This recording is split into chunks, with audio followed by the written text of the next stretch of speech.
Greetings, ladies and gentlemen. EQOAnostalgia here with a brief update on what I've been doing lately and where I plan on taking this channel in the coming months.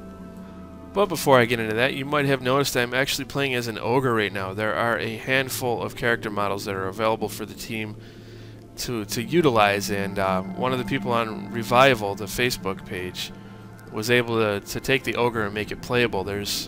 Like I said, there's only a handful of them available, but I just checked Facebook and apparently you can play as a signpost now. One of the signposts, you can just kind of run around like that, which is pretty funny. Unfortunately, all the character models that you guys remember, Dark Elves and stuff like that, they're not available as of yet. I think that stuff was saved. I don't know how they might have captured it, but it's not in the game now. Right now, people are just kind of running off of what's right in front of the entrance to Freeport, the stuff that was captured. But by default, we were running around as Korsten the Barbarian. Me, personally, I like ogres more. I've always liked ogres, so it's really cool to run around as this guy, and, you know, he's got that awesome Shadow Knight sword. Unfortunately, there's nothing to kill yet. You know, this stuff takes a long time. I know some of you guys are probably wondering what the hell is going on. But it's just a really long process. I think it's going to take a really long time. These guys are working very hard on it, and they're very dedicated. There's only a few of them. I don't want to go through and name anybody. I don't know how they feel about that stuff, or I'd be giving credit out. But yeah, you know, it's just one of those things. You got to be patient. I was just running around whenever I load this up. I think I've said this before, but whenever I load this up, at first the nostalgia flows, and it's just like you get really excited, but then you realize that I mean, obviously, nobody's there. There's no mobs. So then it just kind of turns to depression, and I end up turning it off. I never play it for too long, but I'm hopeful that things are going to work out. And you can see I'm running up on the Nashir camp here. But anyway, to get back at what I was saying, I plan on taking the channel in a few different directions. You might have noticed I haven't been doing a lot of commentary lately, and part of the reason of that is that I've been really busy with work. The holiday season is just crazy. I'm in retail, so it just wipes me out. When I come home, I have like no energy to do anything. And I know that's terrible because I'm still a pretty young guy, but it just wipes me out. So my interest in things just kind of, you know, fades away. And I just want to kind of play like Grand Theft Auto 5 and shit like that. That's why you guys have been seeing uploads without any commentary.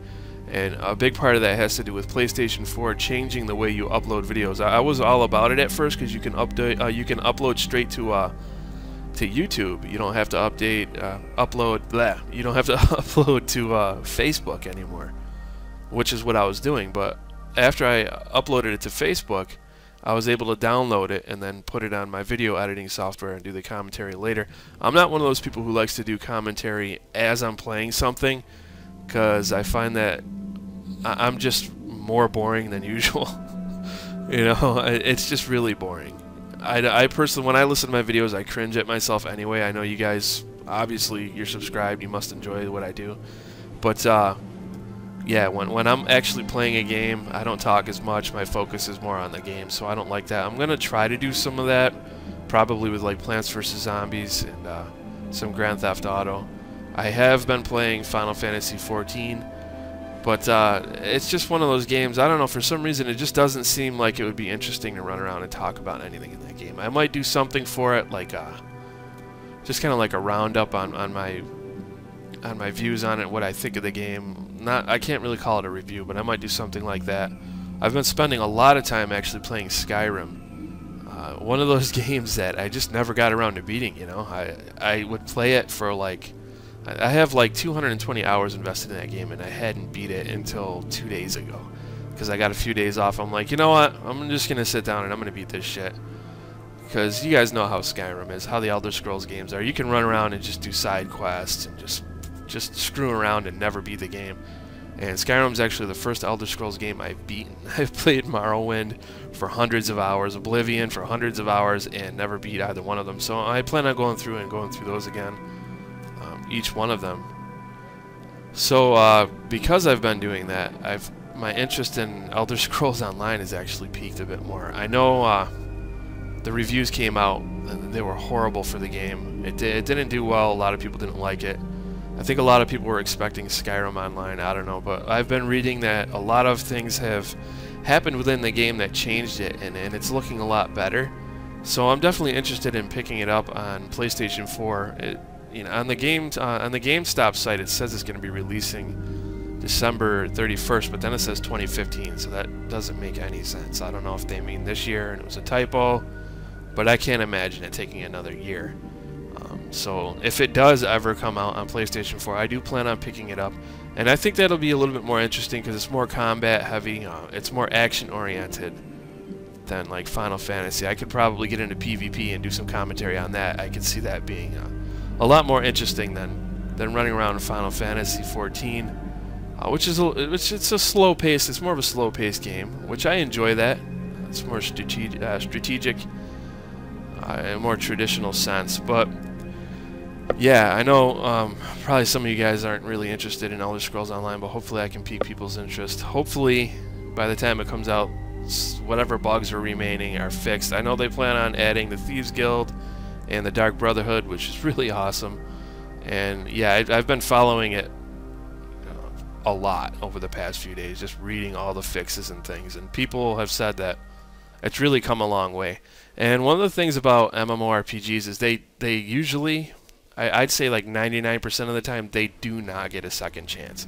If an MMO comes out and it sucks out of the gate, everybody just drops it and they never talk about it again. No matter how many changes are made to the game, they just don't talk about it again. And that might be something that happens with ESO. Maybe it won't because the console release is still coming up. That might reinvigorate it. But I don't know, the only game that's been able to pull that off so far is Final Fantasy 14 when they shut down the game and made it Realm Reborn. So we'll have to see how that goes. But yeah, other than that, I apologize. I haven't been doing commentary as much as I should have been. Oh, and I almost forgot to mention there are some interesting things happening with Pantheon Rise of the Fallen. You guys know I covered that for a while, and then the community just kind of turned on me when I said that it wasn't Brad McQuaid's fault that everything fell apart. So it was just a bad situation. I just walked away from it, and I didn't want anything to do with it for a while. I was really disheartened.